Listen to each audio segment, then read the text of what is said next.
Risk-based audit planning.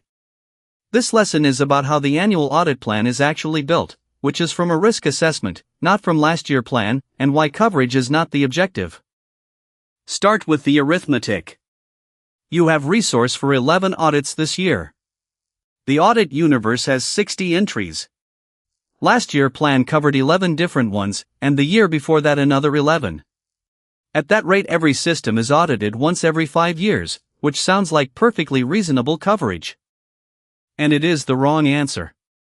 Auditing everything on a cycle feels diligent, and on the exam, cycle-based planning is a distractor in almost every planning question. It allocates effort by elapsed time rather than by risk, which guarantees you spend resource on low-risk areas simply because their turn has come. So step 1 is the audit universe. That is the complete set of auditable entities, systems, processes, business units, third parties, projects.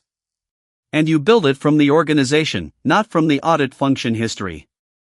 An entity belongs in the universe if it could, in the absence of any controls, cause harm significant to the organization objectives.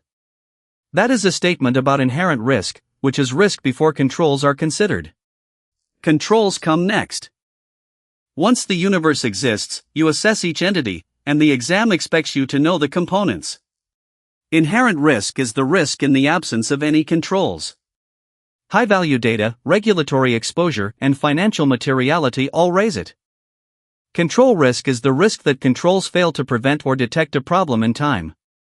And residual risk is what remains after controls operate. Residual risk is the primary driver of where audit effort goes, because it reflects actual current exposure. Then there is detection risk, and this one is different. Detection risk is the risk that your own procedures fail to detect a material issue. It is about the audit, not the auditee. It is the risk you control directly, by testing more, or differently. Hold on to that difference, because it is heavily tested. You cannot change inherent risk or control risk. Those belong to management. The only risk the auditor moves is detection risk. So a question that asks what you should do about high control risk is asking about the audit response, which is more testing, not about fixing the control. That gives you the rule the exam tests most.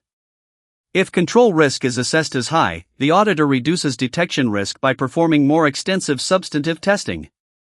High control risk means more testing, never less. Now you build the plan against the ranked universe, and you adjust for a few things. Regulatory or statutory requirements that mandate certain audits regardless of ranking.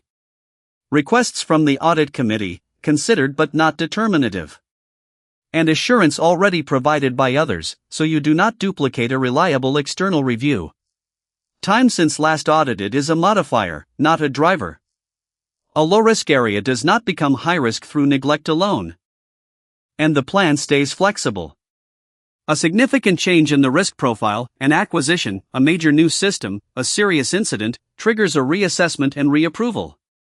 Not a rigid march through the approved list to the end of the year. So carry two things away. Resist coverage, because a plan that visits everything on a cycle is not risk-based, however thorough it feels. And remember who owns the plan. Audit proposes it and the audit committee approves it. The moment management decides what audit will and will not examine, independence is gone.